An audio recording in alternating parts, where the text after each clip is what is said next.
Hello students, welcome to my YouTube channel Chemistry Buzz. Myself Ashish Bhaskar, Senior Chemistry Faculty of Chartered Group of Institution. बच्चों आज हम लोग start करेंगे complete revision about the type of chemical reactions. और यहाँ बच्चों हम लोग टाइप्स ऑफ केमिकल रिएक्शंस की जब बात कर रहे हैं तो बच्चों हम लोग बात करेंगे इनऑर्गेनिक केमिस्ट्री की। तो इनऑर्गेनिक केमिस्ट्री का बच्चों एक कंप्लीट रिवीजन हम लोग यहाँ पे करेंगे, ठीक है। तो ध्यान से हम लोग बच्चों फोकस कर रहे हैं। तो सबसे पहले बच्चों देखेंगे टाइप्स ऑफ इनऑर्गेनिक रिएक्शंस के बारे में। तो बच्चों बेसिकली यहाँ पे बेटा आपको मिलेंगी, फर्स्ट आपको टाइप मिलेगा एसिड बेस रिएक्शन।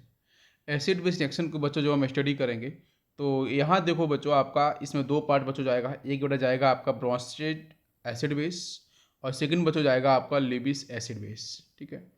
तो देखो एक्चुअली बच्चों एसिड बेस थ्योरी के बारे में जब हम पढ़ते हैं तो बच्चों अरेनियस थ्योरी भी आते हैं, ठीक है। लेकिन अरेनियस थ्योरी के अंदर बच्चों यहाँ पे आपका इनऑर्गेनिक का बेसिक पार्ट आपका डिस्कस नहीं किया जाएगा, ठीक है। अरेनियस थ्योरी बच्चों सिर्फ और सिर्फ आपका एक कॉन्सेप्ट है, ठीक है। लेकिन एक्चुअली बच्चों आपका जो प्रैक्टिकल जो सिनेरियो स्टार्ट होता है वो आपके ब्रोंस्टेड एसिड बेस थ्योरी से और लिबिस एसिड बेस थ्योरी से आपका स्टार्ट होता है। तो ब्रोंस्टेड एसिड बेस थ्योरी की बच्चों बात करते हैं तो बेटा ब्रोंस्टेड के अंदर बच्चों जो पॉइंट आता है it is A proton donor के बारे में बच्चों बात की जाती है एंड प्रोटॉन्स एक्सेप्टर, ठीक है। तो ब्रोंस्टेड एसिड बेस थ्योरी के अंदर बच्चों हम अब सिर्फ बेटा पॉइंट समझेंगे H प्लस आइन जो है ये बच्चों आपका अगर डोनर है ना किसी भी स्पीसीज से, तो बच्चों कहीं ना कहीं जो डोनर है तो बच्चों आपका किसी भी नेगेटिव स्पीसीज से बच्चों मिक्स करेगा। और हम लोग बच्चों जनरली फोकस करते हैं कि H प्लस आइन की बेटा आसपास अगर आपका OH माइनस हाइड्रोक्साइड आयन दिखेगा तो डेफिनेटली बच्चों वाटर मॉलिक्यूल्स का आराम से फॉर्मेशन हो जाएगा। जहाँ बच्चों वाटर मॉलिक्यूल्स के अंदर बच्चों क्या मिलता है हाइड्रोजन बॉन्डिंग। तो हाइड्रोजन बॉन्डिंग मिलने की वजह से बच्चों इसकी जो स्टेबिलिटी है बच्चों वो मैक्सिमम हो जाती है, तो आसानी से बच्चों वाटर मॉलिक्यूल्स फॉर्म हो जाएगा। समझ में आ रहा है बच्चों। तो पहला पॉइंट है एसिड बेस रिएक्शन में सबसे पहले आपका ब्रोंस्टेड एसिड बेस, ठीक है। तो जहां बच्चों अगर आपको H plus and OH minus and water molecules का फॉर्मेशन हो रहा है तो उस केमिकल रिएक्शन के अंदर बच्चों ब्रोंस्टेड एसिड बेस थ्योरी आपकी काम कर रही है। सेकेंड पॉइंट क्या है बच्चों लिबिस एसिड बेस। तो बेटा लिबिस एसिड बेस की बच्चों बात करते हैं तो यहाँ पे बेटा कॉन्सेप्ट क्या होता है वो देख लो। लिबिस एसिड बेस की जब हम बात करते हैं तो बेटा यहाँ पे आपका लॉन पेयर, ठीक है। लॉन पेयर या बच्चों आपका नेगेटिव चार्ज, ठीक है। लॉन पेयर या फिर आपका नेगेटिव चार्ज, ठीक है। तो उसका बच्चों जहाँ पे डोनेशन होगा डोनर होगा तो बच्चों लिबिस बेस बोला जाएगा और जो बच्चों एक्सेप्टर्स होंगे उसको लिबिस एसिड बोलते हैं। तो लिबिस एसिड बेस थ्योरी के अंदर बच्चों यहाँ पे जब आप लोग जब हम लोग पढ़ते हैं बच्चों कोऑर्डिनेशन कंपाउंड के अंदर, तो कोऑर्डिनेशन कंपाउंड के अंदर बच्चों या फिर हम बेटा बात करते हैं डी ब्लॉक जो आपकी रिएक्शंस हैं, ठीक है। तो डी ब्लॉक रिएक्शंस की जब बात करते हैं तो वहाँ बच्चों प्रॉपर आपको कॉम्प्लेक्स फॉर्मिंग टेंडेंसी आपको दिखाई देती है, ठीक है। सेकेंड देखो बच्चों तो इसका मतलब ये होगा कि भाई जहाँ भी कॉम्प्लेक्स फॉर्मिंग टेंडेंसी आपकी डिफाइन होगी कॉम्प्लेक्स फॉर्म होंगे तो डेफिनेटली बच्चों वो आपकी लेबिस एसिड बेस कैटेगरी से जाएगा रिएक्शन। नेक्स्ट क्या है बच्चों hydrolysis of covalent compound. Covalent compound का जब बच्चों हाइड्रोलिसिस होगा, हाइड्रोलिसिस का मतलब बेटा एडिशन ऑफ वाटर मॉलिक्यूल्स। और जब बच्चों हम वाटर मॉलिक्यूल्स की एडिशन की बात करते हैं तो बच्चों ऑक्सीजन के पास बच्चों क्या होते हैं टू लोन पेयर्स होते हैं, राइट। तो बिकॉज ऑफ लोन पेयर्स तो बच्चों वाटर मॉलिक्यूल्स बच्चों एक्ट करता है एज ए लिबिस बेस, ठीक है। लिबिस बेस बच्चों एक्ट करता है। तो फिर बच्चों यहाँ पे पॉइंट क्या होता है वो समझना जरूरी है कि कोवलेंट कंपाउंड के साथ जब बच्चों उनका हाइड्रोलिसिस कराया जाएगा वाटर मॉलिक्यूल्स ऐड कराया जाएगा तो वहाँ बच्चों आपकी लिबिस एसिड बेस थ्योरी ही काम करेगी। एक बच्चों एक्सेप्टर होगा एक आपका डोनर होगा, क्लियर है। तो इसके बारे में हम लोग काफ़ी अच्छे से डिस्कस करेंगे। तो फर्स्ट पॉइंट आपको यहाँ पे समझ में आ गया एसिड बेस के बारे में। नेक्स्ट देखो बच्चों सेकेंड कैटेगरी आपकी टाइप्स ऑफ रिएक्शंस में आएगी थर्मल डिकम्पोजिशन। थर्मल डिकम्पोजिशन की बेटा हम बात करते हैं ओनली हीटिंग। तो हीटिंग इफेक्ट के बारे में जहां भी स्टडी की जाएगी अगर कहीं बच्चों एरो के ऊपर आपका हीटिंग का सिंबल है या बच्चों कहीं ना कहीं लो टेम्परेचर हाई टेम्परेचर के बारे में बात की जा रही है तो बच्चों वो रिएक्शन आपकी थर्मल डिकम्पोजिशन से डिफाइन होगी। नेक्स्ट देखें बच्चों थर्ड कैटेगरी आएगी बच्चों आपकी रिडॉक्स रिएक्शन की। तो बच्चों हम रिडॉक्स रिएक्शन के बारे में बात करते हैं तो बच्चों रिड्यूसिंग एजेंट, स्पेसिफिक बच्चों ऑक्सीडाइजिंग एजेंट एंड नेक्स्ट बच्चों आपकी डिसप्रोपोर्शनेशन रिएक्शन बहुत ही इंपॉर्टेंट है। तो कहीं ना कहीं यहाँ पे बच्चों आपके दो तीन पॉइंट जानने बहुत जरूरी हैं reducing agent, oxidising agent and disproportionation reaction, ठीक है। तो इसके बारे में ऑलरेडी हम लोगों ने काफ़ी कुछ डिस्कस किया है, मैं आपको फिर से यहाँ पे डिस्कस करूंगा क्योंकि बेटा हमारा ये जो लेक्चर है ये बच्चों सिर्फ आपकी रिविजन के लिए है, क्लियर है। ओके फोर्थ कैटेगरी आएगा, it is a ion exchange reaction. तो ion exchange reaction is the fourth category. तो टोटल बच्चों हमारी 4 कैटेगरी यहाँ पे मैंने डिफाइन की है, जिसके अंदर बच्चों सबसे पहले बेटा इंपॉर्टेंट पार्ट आपका आएगा, it is a ion exchange reaction. तो इसमें मैं थोड़ा सा डिफरेंट कॉन्सेप्ट आपको बताने वाला हूँ, थोड़ा और आसान सा कॉन्सेप्ट बताने वाला हूँ, ठीक है। इसके पहले जो भी आपको लेक्चर देखने को मिले वहाँ पे मैंने टाइप्स ऑफ रिएक्शंस के बारे में बात की थी, वहाँ पे थोड़ा सा मैं डिफरेंट कॉन्सेप्ट लेके गया था, लेकिन यहाँ पे मैं थोड़ा सा कॉन्सेप्ट को और आसान करके आपको बता रहा हूँ, ठीक है। तो देखो जैसे बच्चों मान लेते हैं कि लेट कंपाउंड्स, बच्चों हमारे पास 4 कंपाउंड है ABCD, ठीक है। 4 कंपाउंड्स बेटा आपको दे रखे हैं, जिसमें से बच्चों जो आपके सॉल्युबल कंपाउंड्स हैं उसको बच्चों हम लोग यहाँ पे करेक्ट एरो करके बनाएंगे, और जो आपके इनसॉल्युबल कंपाउंड्स हैं बच्चों उसको हम क्रॉस करके रिप्रेजेंट करेंगे, ठीक है। अब ध्यान से देखना। तो बच्चों यहाँ पे हमारे पास रिएक्शन है बच्चों A+B and with formation of C+D, arrow करके इस तरीके से दे रखा है। अब यहाँ से क्वेश्चन ये है कि बेटा यहाँ पे आपका रिएक्शन जो देखो बेसिक पॉइंट क्या होता है कि जब कोई केमिकल रिएक्शन फॉर्म होती है, जब कोई केमिकल रिएक्शन आपकी प्रोसीड होती है बेटा, वहाँ पे जो भी बनते हैं प्रोडक्ट आपके रिएक्टेंट से, तो उस केस में कुछ न्यू कन्वर्जेंस आपको देखना चाहिए कि कुछ न्यू प्रोडक्ट का फॉर्मेशन आपका हो रहा है कि नहीं हो रहा है, कुछ न्यू आपका चेंज हो रहा है कि नहीं हो रहा है। तो बेटा हम लोग यहाँ पे बात करने वाले हैं सॉल्युबिलिटी के बेस पे, ठीक है, ध्यान से देखना। तो जैसे बच्चों मान के चलो मैंने लिखा है A के नीचे लिखा है मैंने करेक्ट एरो, B के नीचे भी लिखा है, C के नीचे भी लिखा है, D के नीचे। इसका मतलब यह है कि A और B जो आपके रिएक्टेंट हैं, A और B एक्चुअली में क्या है, रिएक्टेंट, और C और D क्या है बच्चों, आपके प्रोडक्ट है, ठीक है। तो A और B बच्चों यहाँ पे आपके सॉल्युबल है, और C और D पे भी मैंने एरो लगाया, मतलब ये भी आपके सॉल्युबल। हम कैटेगरी की बात कर रहे हैं, तो अगर बच्चों दोनों देखो A भी आपस में सॉल्युबल है, C और D भी आपका सॉल्युबल है, मतलब एक ही बीकर के अंदर आप समझो कि बच्चों यहाँ पे मैंने डाला है A compound plus B compound, ये AB कंपाउंड बच्चों डाला गया है, यहाँ से आपके C+D का फॉर्मेशन हुआ है, ठीक है।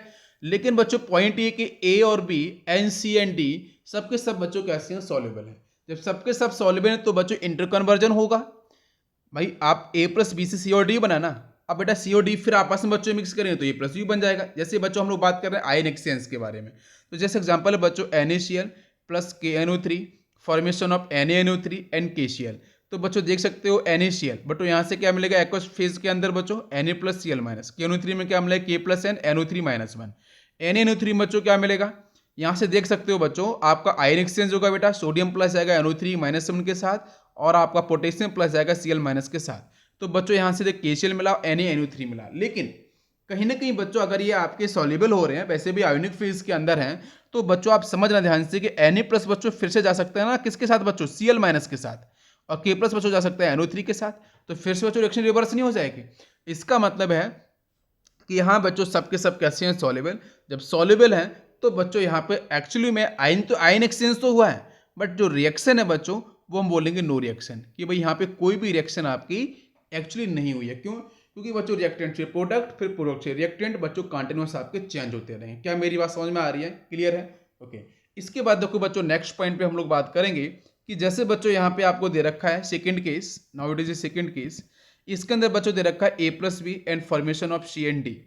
तो इसमें बच्चों A और B बच्चों कैसे हैं, मैंने करेक्ट एरो बनाया, मतलब बेटा ये भी सॉल्युबल है और आपका B भी सॉल्युबल है, दोनों बच्चों सॉल्युबल हैं, कोई दिक्कत नहीं। लेकिन बच्चों C बना है, C बच्चों कैसा है, आपका इनसॉल्युबल है, और D बच्चों आपका सॉल्युबल। भाई C जब इनसॉल्युबल है, C और D बच्चों आपके प्रोडक्ट हैं। जैसे बच्चों यहाँ पे आपका लिखा है AgCl, सपोज मैं एग्जांपल ले रहा हूँ बच्चों NaCl प्लस AgNO3, जहां बच्चों आयन एक्सचेंज होगा, Na+ जाएगा NO3 के साथ, तो बच्चों NaNO3 का फॉर्मेशन करेगा, Ag+ बच्चों यहाँ से Cl- यहाँ से बच्चों तो आपको मिलेगा AgCl।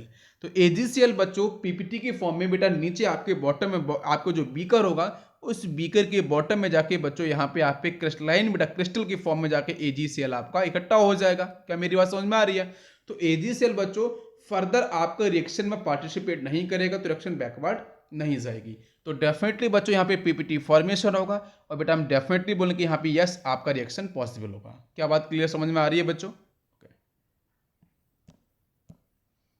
थर्ड केस लिया है बच्चों मैंने यहाँ पे कि नाउ A+B बच्चों मैंने ऐड किया है, ये आपके बच्चों रिएक्टेंट है, एंड C एंड D ये बच्चों आपके प्रोडक्ट है। ध्यान से देखना, अब यहाँ बच्चों आपको दिख रहा है A और B दोनों बेटा रिएक्टेंट है, दोनों ही बच्चों कैसे हैं, सॉल्युबल, क्योंकि बच्चों मैंने करेक्ट का एरो लगाया है। C और D जो है वो बच्चों आपके मैंने क्रॉस किया है, मतलब आपके इनसॉल्युबल है। तो बच्चों अगर ये इनसॉल्युबल है तो इसका मतलब है कि बच्चों यहाँ पे प्रेसिपिटेट बनेगा डेफिनेटली बच्चों। COD एक्चुअली बच्चों क्या होंगे, डिफरेंट प्रेसिपिटेट होंगे जो फर्दर रिएक्शन नहीं करेंगे। जब फर्दर रिएक्शन नहीं करेंगे तो मतलब बच्चों ये जो रिएक्शन है यहाँ बेटा हम बोलेंगे रिएक्शन डेफिनेटली आपका यहाँ पे करेक्ट पॉसिबल है, ठीक है, क्योंकि बच्चों C और D वापस से A और B में चेंज नहीं होने वाले हैं। नेक्स्ट देखो, जैसे एग्जांपल देखो बच्चों MgCl2, बच्चों कुछ इंपॉर्टेंट एग्जांपल्स मैंने यहाँ पे लिए हैं समझाने के लिए। जैसे बच्चों MgCl2 एंड AgF, ठीक है, तो बच्चों यहाँ पे आयन एक्सचेंज रिएक्शन होगी, Mg+2 में जाएगा, ठीक है, Mg+2 में जाएगा। नेक्स्ट बच्चों Cl की बात करेंगे तो बेटा 2Cl-1 मिलेगा, Ag+ और बच्चों यहाँ से मिलेगा आपको F- मिलेगा। तो भाई आयन एक्सचेंज रिएक्शन हो जाएगी, तो Mg जाएगा बच्चों फ्लोरीन के साथ, तो MgF2 बनेगा और बच्चों AgCl बनेगा। दोनों ही बच्चों पीपीटी की फॉर्म में बच्चों आपके बीकर के बेटा आपके बॉटम में जाके आपके सेट हो जाएंगे, ठीक है। तो फर्दर बच्चों यहाँ पे आयन एक्सचेंज नहीं होगा बेटा प्रोडक्ट के साइड में, तो इसका मतलब रिएक्शन डेफिनेटली यहाँ पे आपका पॉसिबल होगा। नेक्स्ट बेटा फोर्थ केस की बात कर लेते हैं जरा अपन। फोर्थ केस में बच्चों लिया है मैंने A+B फॉर्मेशन ऑफ CND। अब बच्चों यहाँ पे A कैसा है बच्चों आपका इनसॉल्युबल है, A कैसा है बच्चों लिखा है मैंने क्रॉस इनसॉल्युबल, B कैसा है बच्चों आपका सॉल्युबल है। तो B बच्चों A से मिक्स हुआ है, बिल्कुल ठीक है, समझ में आएगा, क्योंकि B तो बच्चों आपका सॉल्युबल होगा और हो जाएगा A के साथ, लेकिन A बच्चों प्रॉपरली आपका सॉल्युबल मतलब एक्चुअली क्या है कि रिएक्शन पूरी तरीके से फीजिबल मतलब पूरी तरीके से बच्चों हो चुकी है बीकर के अंदर, जहाँ पे A बच्चों आपका इनसॉल्युबल पॉइंट को रिप्रेजेंट कर रहा है और C भी आपका इनसॉल्युबल है। क्या मेरी बात समझ बेटा, B और D क्या है आपके सॉल्युबल है। तो इस केस में क्वेश्चन ये है कि बच्चों ये आपका जो C और आपका जो A है, मतलब A और आपका जो C है, वो दोनों के दोनों बच्चों आपके कैसे हैं, इनसॉल्युबल हैं। जब इनसॉल्युबल हैं तो इस केस की कैटेगरी में बच्चों क्या होता है कि जो प्रेसिपिटेट है बच्चों उसका एक्सचेंज होता है, पीपीटी का एक्सचेंज होगा।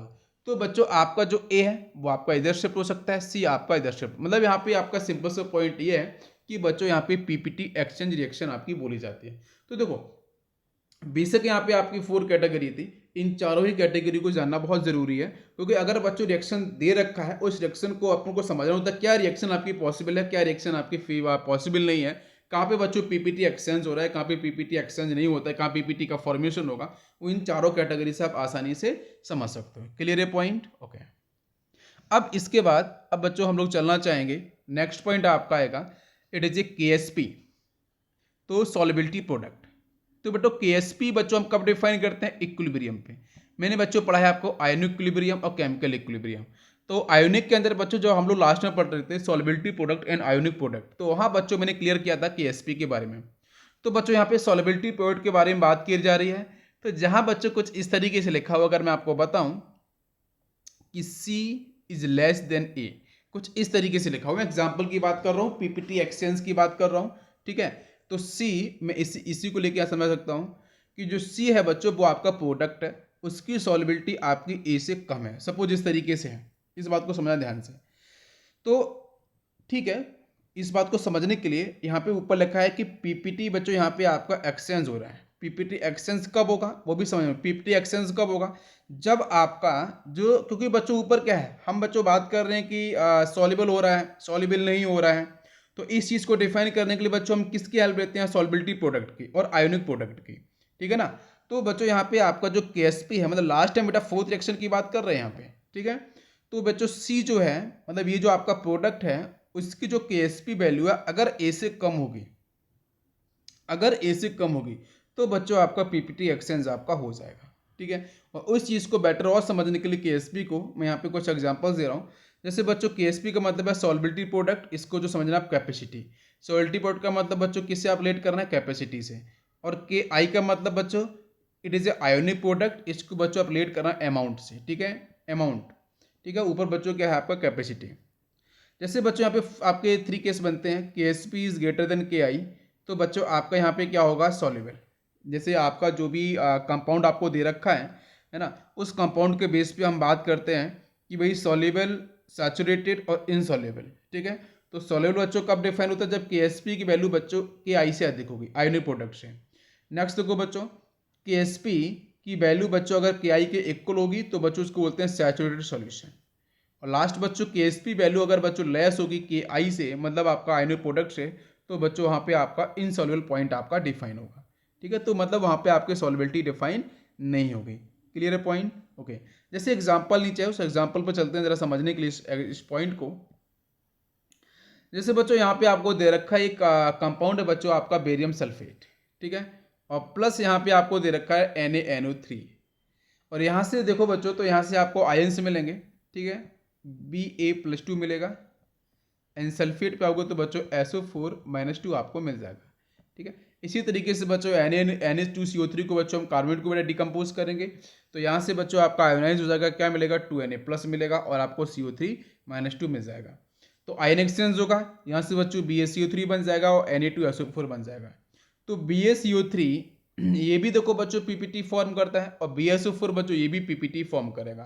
तो जैसे बच्चों इसको हम A मान सकते हैं, इसको हम लोग C मान सकते हैं, ठीक है। इंपॉर्टेंट है बच्चों, ध्यान समझना। हम फोर्थ रिएक्शन की बच्चों बात कर रहे हैं, जहां बच्चों हम लोग KSP के बारे में बात करते हैं। तो KSP बच्चों आपका BaSO4 का ऐसे बच्चों क्वेश्चन में आपको दे रखा होगा, मैं आपको बताना चाह रहा हूँ इसकी आपकी जो वैल्यू जो ही कुछ इस तरीके से दे रखा होगा। तो देखो बच्चों BaSO4 इसकी बच्चों KSP वैल्यू अधिक है बच्चों किससे, BaCO3 से, ठीक है।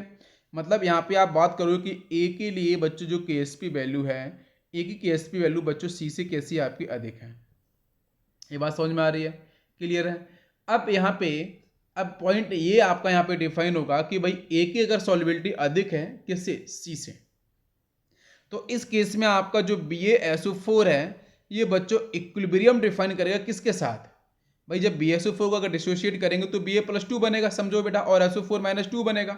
लेकिन Ba+2 बच्चों कार्बोनेट आयन को लेगा जो बच्चों सोडियम कार्बोनेट से बच्चों रिलीज होगा। तो बच्चों Ba+2 mix with carbonate ion, तो यहां से बनेगा आपका BaCO3। अब जब A की सॉल्युबिलिटी अधिक है तो मतलब BaSO4 की सॉल्युबिलिटी देखें तो बच्चों कहीं ना कहीं आपको Ba+2 आयंस क्या होंगे, मैक्सिमम मिलेंगे। सल्फेट तो बच्चों स्टेबल हो जाएगा बिकॉज ऑफ रेजोनेंस और कंपाउंड फॉर्म कर लेगा बच्चों आपका Na2SO4।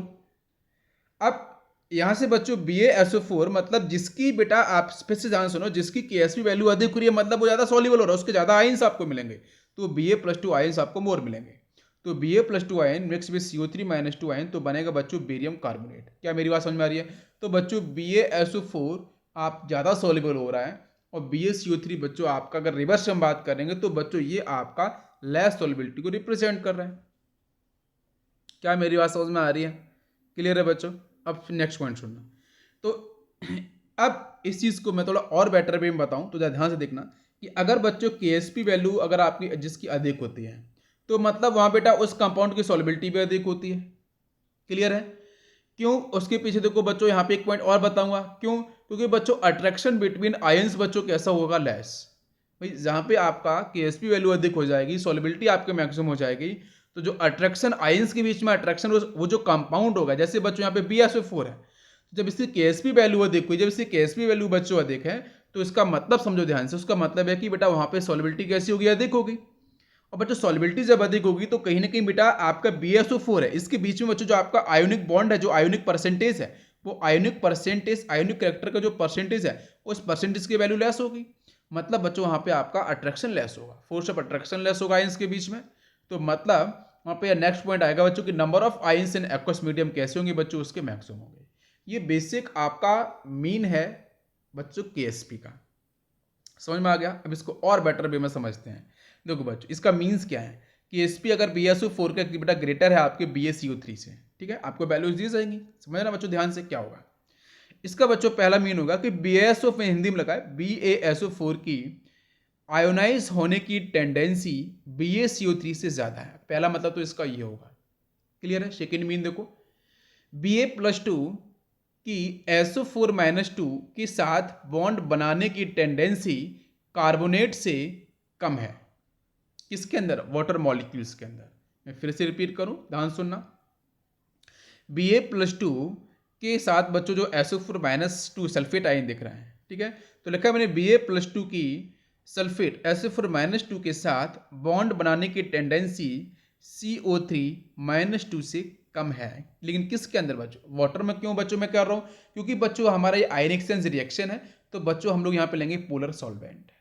और वैसे भी बच्चों हम आसानी से वाटर मॉलिक्यूल्स को ले सकते हैं because of high electric constant value, ये भी आपको समझ में आना चाहिए। नेक्स्ट पॉइंट, थर्ड मीन क्या होगा, Ba+2 एंड कार्बोनेट को देखते ही SO4-2 रिलीज कर देगा। इसका मतलब क्या है कि जैसे अगर बोला है कि KSP BSO4 की अधिक हो रही है किससे, BaCO3 से, इसका एग्जैक्ट मीन आपका तीसरा मीन जो लिखा है बहुत ही इंपॉर्टेंट है बच्चों। ये तीनों मीन को समझना, एक साथ आपको तीनों मीन जो होंगे एक्सप्लेनेशन एक साथ नहीं मिलेगा, लेकिन आपको मैं समझा रहा हूँ, ध्यान सुनना। तो अगर आपकी BSO4 की KSP वैल्यू अधिक क्वेश्चन में दिख रही है तो इसका मतलब क्या होगा कि Ba+2 आयन एक्सचेंज रिएक्शन का अगर आपको डिफाइन कर रहा है तो बच्चों कार्बोनेट आयन को अगर देखेगा तो फटाफट से इसे एक्सेप्ट करेगा और किसको रिलीज कर देगा, सल्फेट आयन को रिलीज कर देगा। तो ये तीन आपके बेसिक मीन है। क्या आपको समझ में आए, क्लियर है? ओके, अब चलते हैं बच्चों कुछ और बेसिक इंफॉर्मेशन को समझने के लिए। अब यहां बच्चों मैंने नेक्स्ट एग्जांपल लिया है समझने के लिए। जो ऊपर आपको यहाँ पे आपके तीनों मीन क्लियर हो गए हैं। नेक्स्ट बेटो, among all salts of particular cations carbonates has lowest KSP। जैसे यहाँ पे आपको दे रखा है बच्चों एक A+P and formation of CND, और जहाँ पे मैंने क्रॉस करके लिखा हुआ है मतलब बच्चों वो आपका कैसा है, सॉल्युबल नहीं है, और जहाँ मैंने बेटा करेक्ट का साइन लगाया मतलब वो आपका सॉल्युबल है। तो जो बच्चों सॉल्युबल कौन नहीं होते हैं वो समझने वाला पॉइंट है। बेटा सॉल्युबल वो नहीं होंगे जो आपके वीक, मतलब जो कहीं ना कहीं आपके वीक एसिड, वीक बेस ना, वीक सॉल्ट को रिप्रेजेंट करते हैं। क्यों? क्योंकि बच्चों कहीं ना कहीं पॉइंट क्या होता है कि वाटर मॉलिक्यूल्स में उसका जो अल्फा है, जो आपका डिग्री ऑफ डिसोसिएशन है, जो आपका डिग्री ऑफ डिसोसिएशन है वो बच्चों आपका जो आपका वीक पार्ट होता है, वीक इलेक्ट्रोलाइट होता है, उसका आपका 100% नहीं होता है, तो पूरी तरीके से आयोनाइज नहीं होगा। क्या मेरी बात समझ में आ रही है? कुछ पार्ट तो आपका बचेगा। तो इसी चीज को हम लोग थोड़ा बेटर वे में और समझते हैं। ओके ये स्टूडेंट्स, नेक्स्ट बच्चों हम लोग बात करेंगे यहाँ पे जितने भी आपके कैटाइंस होते हैं, है ना, उनको हम लेके बात कर रहे हैं। तो among all salts of particular cations carbonate has lowest KSP। तो मतलब जो कार्बोनेट बच्चों आपका एनायन है, ठीक है, वो कार्बोनेट एनायन अगर किसी भी कैटाइंस के साथ प्रेजेंट होता है जनरली, है ना, हम बात कर रहे हैं all salts of particular cations, ठीक है, तो उसके अंदर बच्चों कार्बोनेट जो आपका एनाइन होगा, है ना, तो बेटा कहीं ना कहीं क्या होगा, कैटाइन के साथ जब एनाइन आएगा तो सॉल्ट बनेगा। तो कार्बोनेट एनाइन जो होगा बच्चों वो रिप्रेजेंट करता है जनरली लोएस्ट KSP वैल्यू। मैं बच्चों बात कर रहा हूँ जनरली, नॉट ऑलवेज। जनरली बच्चों लोएस्ट KSP वैल्यू शो करते हैं, मतलब उनका बच्चों जो बेसिक हमने तीन मीन्स की बात की है, पहले मीन्स की बात की है कि कहीं ना कहीं आपकी जो टेंडेंसी आयोनाइज होने की, ठीक है, और सेकेंड पॉइंट मैंने बात की है कि किस तरीके से आपका वाटर मॉलिक्यूल्स के साथ आपका बॉन्ड का डिसोसिएशन हो रहा है, बॉन्ड का फॉर्मेशन हो रहा है, और थर्ड के अंदर मैंने बात की किस तरीके से बच्चों कोई भी कैटाइन किस एनायन को आसानी से रिलीज कर रहे हैं, है ना। तो कार्बोनेट के साथ बच्चों ये प्रॉब्लम है ना, कि बच्चों ये आपकी सॉल्युबिलिटी को लेस डिफाइन करते हैं, ठीक है, KSP वैल्यू उनकी लेस रहती है। जैसे बच्चों यहाँ पे लिखा है, ध्यान से देखना, मैं एक रिएक्शन के बारे में बात कर रहा हूँ जो इंपॉर्टेंट है। मैंने लिखा है यहाँ पे, कभी भी आपको ऐसी रिएक्शन लिखी मिलती है, जैसे लिखा है बच्चों CaCO3 प्लस HCl, ठीक है, formation of CaCl2 plus water plus CO2। इधर लिखा है बच्चों आपका CaC2O4, है ना, ये बच्चों ऑक्सिलिक एसिड का पार्ट है। नेक्स्ट है बच्चों आपका यहाँ पे HCl, तो यहाँ से CaCl2 एंड H2C2O4। आज देखना ध्यान से क्या हो रहा है। अगर बच्चों यहाँ पे आप ध्यान से देखना, तो CaCO3 ये एक्चुअली बच्चों क्या है, इसमें आपको जो मिल रहा है बच्चों कार्बोनेट एनाइन CO3-2 जो एनाइन मिल रहा है, ये एक्चुअली बच्चों क्या है, ये एनाइन ऑफ वीक एसिड होना चाहिए। तो यहाँ देखो बच्चों, वीक एसिड क्या बेटा, कार्बोनिक एसिड है H2CO3, तो carbonic acid is a weak acid, उस वीक एसिड का जो आपका एनाइन पार्ट है बच्चों वो कार्बोनेट है CO3-2, आपको दिख रहा है, समझ में आ रहा है बच्चों। तो यहाँ पे आप एक कैल्शियम के साथ बच्चों जो कार्बोनेट दिख रहा है, हम बेटा कार्बोनेट के बारे में बात कर रहे हैं। तो यहाँ पे जो A लिखा है, ए बच्चों ए में जो कार्बोनेट है बच्चों वो क्या रिप्रेजेंट कर, it is A9 of weak acid plus strong acid. अगर आपको मिलता है स्ट्रॉन्ग एसिड के साथ एनाइन ऑफ वीक एसिड मिलेगा, तो उस केस में आंसर आपका अगर बच्चों यहाँ पे लिखा है CaCl2, देख सकते हो Ca यहाँ से Cl यहाँ से, तो CaCl2 आपको मिलेगा, और बच्चों आपका यहाँ पे वाटर मॉलिक्यूल्स भी बाहर जाएगा, और कार्बोनेट है तो बच्चों आपको CO2 गैस तो रिलीज होगी। बट क्वेश्चन ये है कि CaCO3 की सॉल्युबिलिटी क्या लेस होगी, तो डेफिनेटली आपका आंसर होना चाहिए जस्ट आपकी CaCO3 की सॉल्युबिलिटी लेस होगी, बिकॉज KSP वैल्यू काफ़ी कम होगी, बिकॉज बच्चों ये कार्बोनेट के साथ आपका जो कैल्शियम प्रेजेंट है, तो कार्बोनेट बच्चों जनरली क्या करता है, KSP वैल्यू को लो कर देता है, ठीक है। तो इसका मतलब यहाँ पे आपको पता चलना चाहिए कि आपकी केएसपी वैल्यू ले है, आपकी लो है। तो एक ये पॉइंट है एनाइन ऑफ वीक एसिड, इसको लेके आप काफ़ी हद तक चीज़ों को समझ सकते हो, सॉल्व कर सकते हो। नेक्स्ट है बच्चों CaC2O4 आयन एक्सचेंज होगा बच्चों, एस्टर की प्रेजेंस में CaCl2 जाएगा, H2C2O4 आपको मिलेगा। क्लियर है। अब H2C2O4 बच्चों आपका ऑक्सैलिक एसिड है, ये बच्चों आपका नॉन वोलेटाइल होता है। वैसे भी बच्चों आपका ये वीक एसिड होता है, तो कहीं ना कहीं बच्चों इसका आयोनाइजेशन बच्चों कैसा होगा, लेस। ठीक है, लेस आपका आयोनाइजेशन होगा।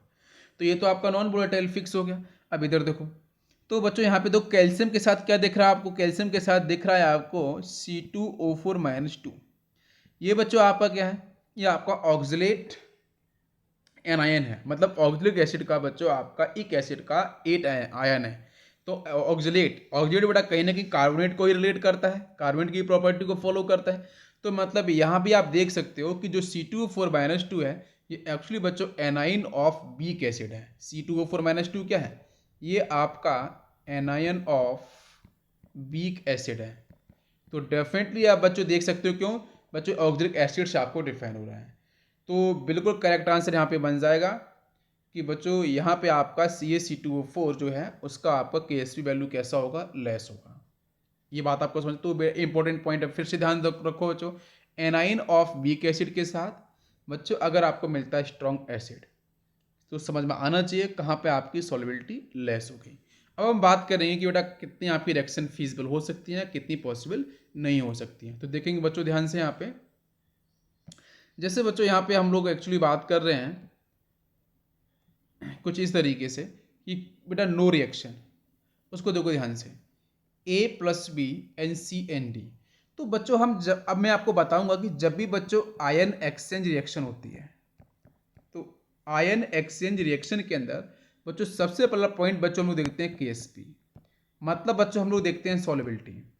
Solubility is the important concept. Solubility ही जो कॉन्सेप्ट है वो ही डिसाइड करता है कि आयन एक्सचेंज पॉसिबल हुआ है कि नहीं हुआ है।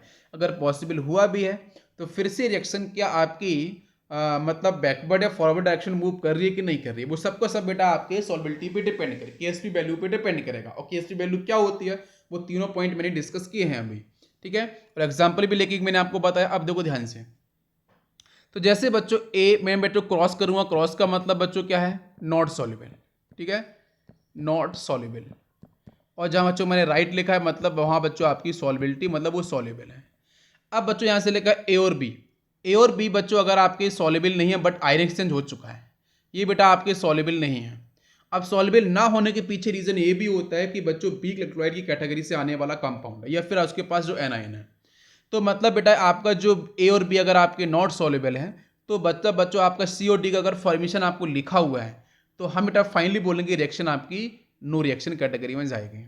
नेक्स्ट देखो A+B CND, अगर बच्चों ए भी आपका नॉन सोल्यूबल है, बी भी आपका नॉन सोल्यूबल है, सी भी आपका नॉन सोल्यूबल है, तो भी रिएक्शन बच्चों जाएगी नो रिएक्शन कैटेगरी में। नेक्स्ट देखो बच्चों, आपको रिएक्शन ऑलरेडी दी जाएगी, देने के बाद पूछेगा, है ना, देने के बाद आपको बात को समझना है क्या बच्चों एक्चुअली में यहाँ पे आयन एक्सचेंज प्रॉपर हुए होंगे, उस पॉइंट को समझना है। तो ए और बी NCND ये तीन ही कैटेगरी बच्चों ऐसी हैं जहाँ पे हम बोल देंगे नो रिएक्शन, मतलब रिएक्शन आपकी नहीं होगी। बाकी ऊपर में डिस्कस किया कहाँ पे रिएक्शन होगी। अब देखो ध्यान से, ये बच्चों कॉन्सेप्ट है, इंपॉर्टेंट कॉन्सेप्ट है, ध्यान से देखना। नेक्स्ट बच्चों, ion exchange reaction depends on solubility of compound, solubility depend करती है।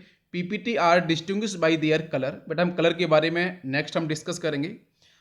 There and their thermal decomposition and their reaction with acids. ठीक है, तो देखो यहाँ पे इंपॉर्टेंट पॉइंट क्या है कि जब भी बच्चों आयन एक्सचेंज रिएक्शन होगी बेटा वो सॉल्युबिलिटी पे कंपाउंड की सॉल्युबिलिटी पे डिपेंड करेगी। नेक्स्ट होंगे पीपीटी आर डिस्टिंग, बेटा पीपीटी को अगर आपको आइडेंटिफाई करना है तो बेटा कलर के अकॉर्डिंग हम लोग आइडेंटिफाई कर लेते हैं, आसानी से बच्चों पीपीटी कलर आपके प्रोड्यूस करते हैं। And their thermal decomposition and their reaction with acids. ठीक है, रिएक्शन बेटा एसिड के साथ रिएक्शन उन पीपीटी की, एज वेल एज बच्चों उनका थर्मल डिकम्पोजिशन, है ना, उन प्रॉपर्टीज के बेस पे हम लोग आसानी से आइडेंटिफाई कर पाते हैं। ठीक है, क्लियर पॉइंट हो गया बच्चों। अब चलते हैं नेक्स्ट पॉइंट आपके सॉल्युबिलिटी पे देंगे यहाँ पे सॉल्युबिलिटी, जहाँ बच्चों सबसे पहले कॉन्सेप्ट बेटा आएगा सॉल्युबल। सेकेंड बच्चों हम लोग बात करेंगे इनसॉल्युबल को लेके। ठीक है, तो जैसे बच्चों पॉइंट है यहाँ पे कि आपको जो इधर बच्चों लिखे मैंने कैटाइंस, ठीक है, और इधर बच्चों हैं आपके एनाइंस। ठीक है। तो कैटाइंस और एनाइंस के साथ बेटा एक्चुअली हम बात कर रहे हैं सॉल्युबिलिटी की, हम बात कर रहे हैं बच्चों यहाँ पे बॉन्डिंग की, है ना। कहाँ पे बच्चों पॉसिबल हो सकती है, किस कैटाइन के साथ बेटा किस एनाइन की बेटा बॉन्डिंग पॉसिबल नहीं हो सकती है, ठीक है। सॉल्युबिलिटी का मतलब आप ऐसे समझ सकते हो बेटा कहाँ पे बॉन्डिंग फीजिबल है, कहाँ पे बॉन्डिंग आपकी फीजिबल नहीं है, पॉसिबल। तो यहाँ बच्चों आपको मैग्नीशियम +2, स्कॉन्शियम +2, कैल्शियम +2, ठीक है। इन तीनों के साथ बच्चों जो आपका F- है, ये बच्चों आपकी सॉल्युबिलिटी को रिप्रेजेंट करता है, ये आसानी से आपके सॉल्युबल होते हैं। नेक्स्ट देखो Ag+, नेक्स्ट बच्चों आपका Cu+2 एंड He2+2, ठीक है। मैंने यहाँ पे एक टेबल बना के रखी है, उसके समझाने की मैं कोशिश कर रहा हूँ। इसके साथ देखो बच्चों एस्टेट आयन की बच्चों सॉल्युबिलिटी डिफाइन होती है। नेक्स्ट बच्चों अगर आपको मिलता है कभी सिल्वर एसीटेट, ठीक है, इस तरीके से, तो डेफिनेटली बच्चों वहाँ पे आपकी सॉल्युबिलिटी डिफाइन होगी। नेक्स्ट क्या है, नेक्स्ट है बच्चों आप कैटाइन है Ag+ सिल्वर Cu+1। नेक्स्ट बच्चों मरकरी, नेक्स्ट आपका लेड, नेक्स्ट है बच्चों आपका Hgi2, राइट। नेक्स्ट है बच्चों आपका इट इज Bi3, इस तरीके से, ठीक है, Bi3। तो बच्चों यहाँ पे आपकी सॉल्युबिलिटी Cl- के साथ हो, Br- से I- से बेटा सॉल्युबिलिटी आपकी डिफाइन होगी, मतलब ये सॉल्युबल होंगे। नेक्स्ट AgNO2 की बात करते हैं, NaSCO3 की बात करते हैं, तो बच्चों इन एनाइंस के साथ बच्चों आसानी से ये सॉल्युबिलिटी को डिफाइन करेंगे, ठीक है। इसी तरीके से बच्चों नीचे भी मैंने जो कैटाइंस लिखे हैं, इधर एनाइंस लिखे हैं, है ना, तो ये बच्चों इसके साथ आसानी से सॉल्युबिलिटी को रिप्रेजेंट करेंगे, ठीक है। इसका एक मैं सिंपल सा लॉजिक आपको बताऊंगा याद रखने के लिए, है ना। वो लॉजिक अगर आप फॉलो, वैसे भी इसको अगर एक दो बार आप देखोगे तो कुछ चीज़ें आपको समझ में आएंगी, ठीक है। नेक्स्ट बच्चों हम लोग बात करेंगे यहाँ पे इनसॉल्युबल को लेके। तो जब इनसॉल्युबल के बारे में बात करेंगे तो यहाँ देखेंगे बच्चों कि आपका NH4+ और फर्स्ट ए के जो कंपाउंड है, ठीक है, एल्कली मेटल्स। नेक्स्ट बच्चों आपका आयरन है FeC2O4। ये बच्चों इनसॉल्युबिलिटी रिप्रेजेंट करते हैं बच्चों आपके साथ बेटा कार्बोनेट के साथ, यहाँ बच्चों SO3-2 के साथ, PO4-3 बेटा फॉस्फेट, NC2O4-2 ऑक्सिलेट के साथ। नेक्स्ट बच्चों आपका देखो यहाँ पे NH4+ फर्स्ट ए, सेकेंड ए और आपका HgCN2। ये बच्चों आपकी इनसॉल्युबिलिटी रिप्रेजेंट करते हैं बेटा, सॉल्युबल नहीं होते हैं एनाइंस बेटा, कौन कौन से, सल्फर-2 सल्फाइड आयन और आपका साइनाइड आयन के साथ। नेक्स्ट बच्चों NH4+ फर्स्ट ए और आपका it is A bromine. Next बच्चों आपका यहाँ पे स्क्रॉन्शियम, नेक्स्ट है आपका Ca+2। एक्चुअली बच्चों यहाँ पे आपका यस ओके ये पॉजिटिव में जा रहा है, तो देखो बच्चों यहाँ पे आपका OH- एन ऑक्सीजन पे आपका -2 चार्ज, ये भी आपके इनसॉल्युबिलिटी को रिप्रेजेंट करते हैं। तो यहाँ पे देखो इस टेबल के अंदर बेसिक पॉइंट क्या है कि आपका जो सॉल्युबिलिटी है और आपका जो इनसॉल्युबिलिटी है, ठीक है, तो कौन सा कैटाइन कौन से एनाइन के साथ किस तरीके से आपकी सॉल्युबिलिटी डिफाइन करता है, कहाँ पे इनसॉल्युबिलिटी डिफाइन करता है। क्योंकि बच्चों केमिकल रिएक्शंस की जब हम बात करते हैं, आयोनिक एक्सचेंज रिएक्शन की बात करते हैं, तो वहाँ पे फिजिबिलिटी की जब बात करते हैं तो वहाँ पे इस चीज़ को थोड़ा सा ध्यान आपको रखना पड़ेगा, ठीक है। तो एक दो बार इसे आप लिख के देखोगे तो आपको आइडिया हो जाएगा। क्लियर ये पॉइंट? ओके ये स्टूडेंट्स, नेक्स्ट बच्चों हम लोग बात करेंगे एसिड बेस रिएक्शन पे। तो एसिड बेस रिएक्शन के अंदर सबसे पहले हम बताएंगे बेटा ब्रॉन्स्टेड एसिड बेस रिएक्शन, जिसके अंदर बच्चों हमने पहले बेटा हमने फर्स्ट केस लिया है strong acid plus strong base, salt plus water molecules का फॉर्मेशन होगा। इसके लिए बच्चों आपका डेल्टा H की जो वैल्यू आती है वो -13.6 किलो कैलोरी पर मोल होती है। एक्सोथर्मिक रिएक्शन होता है। जैसे बच्चों HCl आपका स्ट्रॉन्ग एसिड है, NaOH आपका स्ट्रॉन्ग बेस है, बनेगा NaCl प्लस वाटर मॉलिक्यूल्स। इसके लिए बच्चों जो आपकी डेल्टा एच की वैल्यू है डेफिनेटली यहाँ पे आपका स्ट्रॉन्ग एसिड स्ट्रॉन्ग बेस है तो डेल्टा एच आपका नेगेटिव आएगा -13.6 किलो कैलोरी पर मोल, ठीक है। नेक्स्ट देखिए बच्चों ये डेफिनेटली बच्चों आयन एक्सचेंज रिएक्शन को ही रिप्रेजेंट कर रहा है, करेक्ट है। नेक्स्ट देखो बच्चों यहाँ बच्चों हम लोग बात करेंगे आपके जो बचे हुए 3 केस हैं। फर्स्ट केस हो चुका है, नेक्स्ट बच्चों आपका second case, third and fourth case. Second case के अंदर बच्चों strong acid plus weak base, next बच्चों आपका weak acid plus strong base, और लास्ट है आपका weak acid plus weak base. तो यहाँ से बच्चों डेफिनेटली आपका सॉल्ट भी बनेगा, वाटर मॉलिक्यूल्स का फॉर्मेशन होगा, बट बच्चों यहाँ पे डेल्टा एच की वैल्यू बच्चों आपकी -13.6 किलो कैलोरी पर मोल नहीं होगी, ठीक है। ऐसा क्यों? क्योंकि बच्चों यहाँ पे आपका जो वीक एसिड की पार्ट बात करो या बेटा वीक बेस की बात करो, जितने भी बच्चों आपके स्ट्रॉन्ग इलेक्ट्रोलाइट होते हैं, चाहे स्ट्रॉन्ग बेस हो, स्ट्रॉन्ग एसिड हो, स्ट्रॉन्ग सॉल्ट हो, बेटा उनका आयोनाइजेशन बच्चों के ऐसा मैक्सिमम होता है, क्योंकि बच्चों यहाँ पे डिग्री ऑफ डिसोसिएशन काफ़ी मैक्सिमम होती है, राइट। और जितने बच्चों आपके वीक इलेक्ट्रोलाइट्स होते हैं, weak acid, weak base, weak salt, उनका बच्चों जो आपका डिग्री ऑफ डिसोसिएशन काफ़ी आपका लेस रहता है। तो इसमें बेटा कुछ पार्ट आपके आयोनाइज हो जाता है, कुछ पार्ट बेटा आपका अनडिसोसिएट होता है। तो उसकी वजह से बच्चों यहाँ पे है कि वीक के आयोनाइजेशन में एनर्जी कंज्यूम होगी, ठीक है। तो एनर्जी कंज्यूम होने से बच्चों वो आपका नेगेटिव में डेल्टा एच की वैल्यू आपकी नेगेटिव डिफाइन नहीं होगी, ठीक है। क्योंकि बच्चों वीक में से कुछ पार्ट तो आयोनाइज होगा, फिर आयोनाइज नहीं होगा तो आपको एनर्जी सप्लाई करनी पड़ेगी, तो सप्लाई करनी पड़ेगी तो बच्चों फिर वहाँ पे वो आपका नेगेटिव में रिप्रेजेंट नहीं होगा। क्या बात समझ में आई? क्लियर है? ओके, करेंगे यहाँ पे एग्जाम्पल्स पे। एग्जाम्पल्स मैंने यहाँ पे आपको दे के रखे हैं, उन एग्जाम्पल से बात करेंगे। इससे बच्चों फर्स्ट एग्जाम्पल है HNO3 स्ट्रॉन्ग एसिड है। नेक्स्ट बच्चों आपका है लेड हाइड्रोक्साइड बच्चों PbOH ट्वाइस, ये आपका वीक बेस है। तो स्ट्रॉन्ग एसिड है बच्चों, ये पूरी तरीके से बेटा 100% क्या होगा, आयोनाइज हो जाएगा। इसमें कोई भी पार्ट आपका ऐसा नहीं होगा जो बेटा अनडिसोशिएटेड बचेगा, पूरा आपका डिसोशिएशन हो जाएगा। तो बच्चों यहाँ से NO3 माइनस, यहाँ से बच्चों Pb तो बनेगा PbNO3 ट्वाइस। H+ आयन बच्चों आपके एसिड से, OH माइनस आपको बेस से, तो मिलेगा बच्चों वाटर मॉलिक्यूल्स। समझने वाला पॉइंट ये है कि जो बच्चों आपका वीक बेस है, इसका जो पार्ट है बिको ये बच्चों वीक है, तो वीक होने का मतलब कि बच्चों यहाँ पे जो अल्फा होगा वो <1 होगा, मतलब बच्चों डिग्री ऑफ डिसोसिएशन होगा वो आपका <100% होगा, है ना, पूरी तरीके डिसोसिएट नहीं होगा। तो इसमें बच्चों ये जो PbOH ट्वाइस है इनिशियली तो बच्चों मैक्सिमम होगा, लेकिन जब बच्चों आयोनाइजेशन होगा तो इनिशियली बच्चों कुछ पार्ट होगा बहुत तेजी से आयोनाइज होगा Pb+2 OH माइनस के अंदर, यह आपका बच्चों इस तरीके से आयोनाइज हो जाएगा 2H-1। क्या मेरी बात समझ में आ रही है? अब इसमें से बच्चों जैसे जितना OH माइनस बनेगा, इस OH माइनस के साथ जो बच्चों आपको मिला है स्ट्रॉन्ग एसिड से H+ आयन, ये मिला है बच्चों स्ट्रॉन्ग एसिड से, तो ये बच्चों फटाफट इसके पास आके मिक्स होगा, तो बच्चों क्या बनाएगा, वाटर मॉलिक्यूल्स बना लेगा। क्या मेरी बात समझ में आ रही है बच्चों? हम लोग बात कर रहे हैं ब्रोंस्टेड एसिड बेस थ्योरी की, तो H+ एंड OH माइनस आपको देखा, तो बच्चों ब्रोंस्टेड एसिड बेस रिएक्शन आपका पॉसिबल हो जाएगा। क्या मेरी बात समझ में आ रही है बच्चों? क्लियर है? अब ये जो Pb+2 जितना बच्चों है वो चला जाएगा बच्चों आपके NO3 के साथ, तो यहाँ से एक बड़ा सॉल्ट बनाया लेड नाइट्रेट, एक बच्चों बना आपका वाटर मॉलिक्यूल्स। अभी भी बच्चों एक्चुअली में बीकर के अंदर आपको लेड हाइड्रोक्साइड कुछ ना कुछ अमाउंट में डेफिनेटली आपको मिल जाएगा, तो पूरी तरीके डिसोसिएट नहीं हुआ है। बात समझ में आ रही है? हम बीक की बात करें। नेक्स्ट देखो, नेक्स्ट बच्चों आपका बेरियम हाइड्रोक्साइड, ये बच्चों आपका स्ट्रॉन्ग बेस कैटेगरी में आता है। नेक्स्ट बच्चों H2CO4 वीक एसिड है।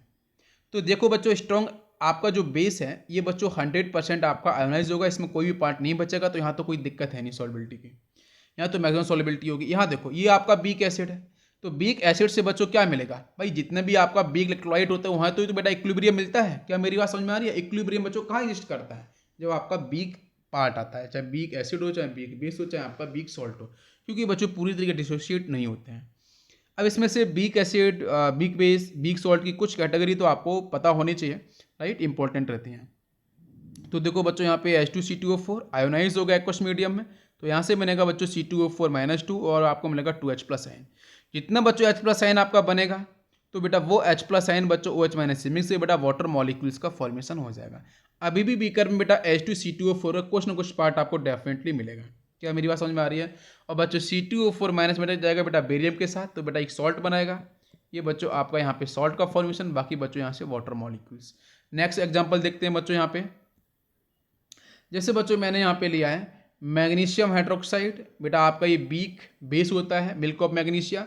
नेक्स्ट बच्चों H2C2O4, बेटा ये आपका वीक एसिड है, दोनों ही वीक हैं। तो अब समझने वाला पॉइंट है, जब दोनों ही वीक है तो दोनों के बीच में बच्चों क्या होगा, इक्विलिब्रियम एग्जिस्ट करेगा, ठीक है।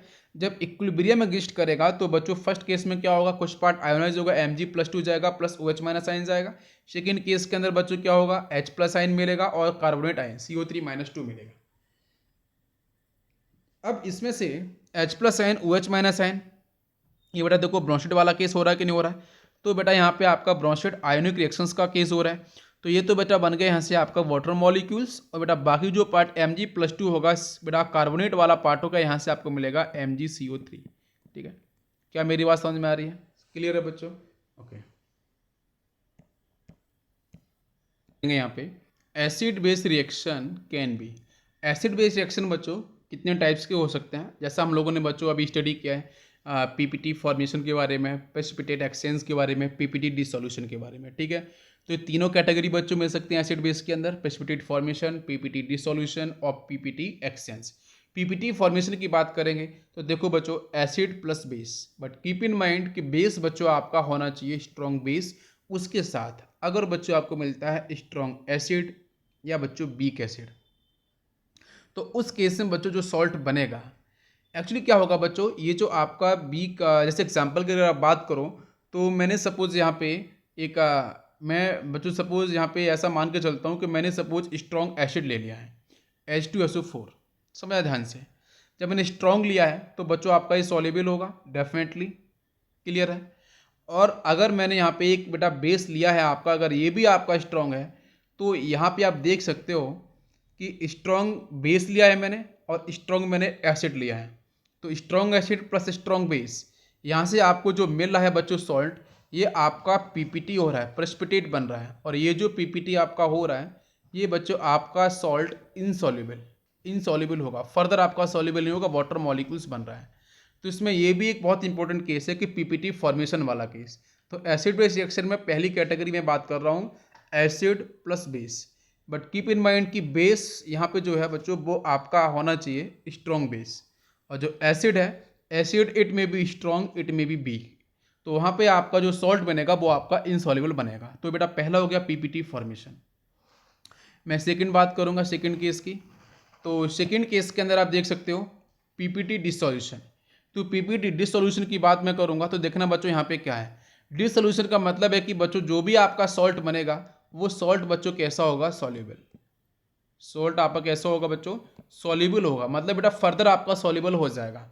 जैसे इसका एग्जांपल जो समझना कि अगर आपका वीक बेस के साथ अगर स्ट्रॉन्ग एसिड या फिर आपका वीक एसिड मिलता है, मैं फिर से रिपीट कर रहा हूँ, वीक बेस अगर स्ट्रॉन्ग बेस मिलता है, स्ट्रॉन्ग बेस के साथ अगर स्ट्रॉन्ग एसिड मिलता है और वीक एसिड मिलता है तो सॉल्ट जो बनेगा वो इनसॉल्युबल बनता है। बिल्कुल इंपॉर्टेंट पॉइंट है, ध्यान देना है ना, इस पर ध्यान नहीं कोई देता है, इसलिए यहाँ से कन्फ्यूजन होता है। अगर आपके स्ट्रॉन्ग बेस के साथ अगर आपका स्ट्रॉन्ग एसिड या वीक एसिड आएगा तो बच्चों सॉल्ट होता है आपका इनसॉल्युबल, ठीक है। आपका यहाँ पे आपकी पीपीटी का फॉर्मेशन होगा।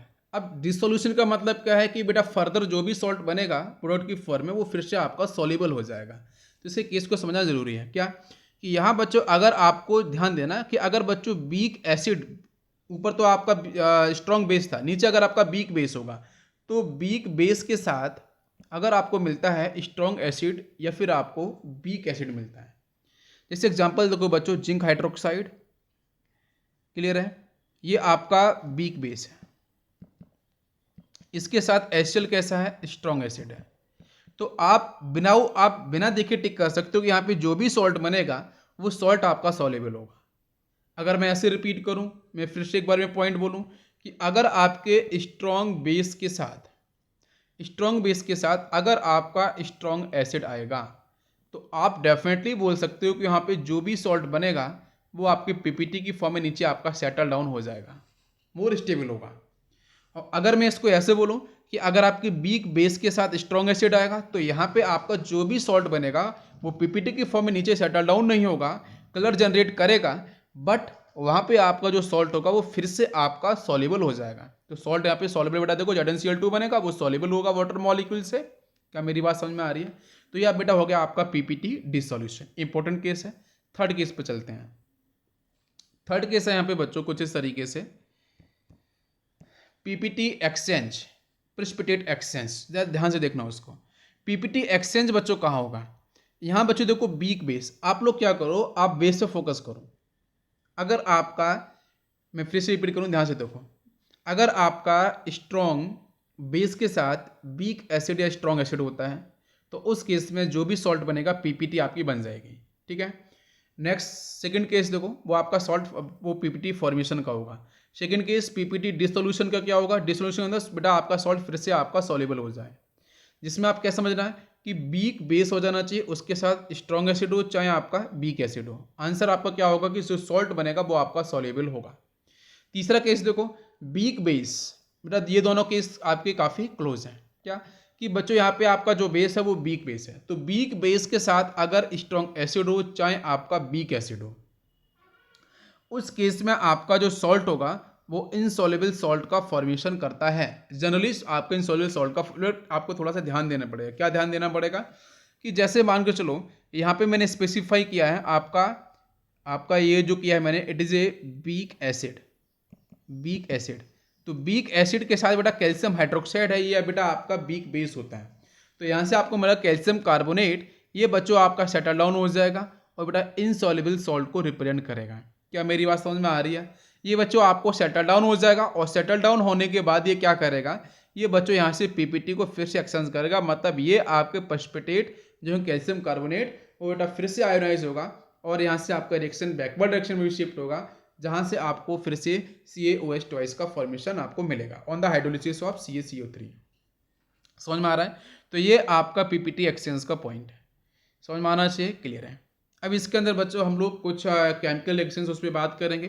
जैसे यहाँ पे क्वेश्चन है आपका, complete the following reactions, also comment on them with respect to PPT formation and PPT dissolution and PPT exchange. Clear है? ओके।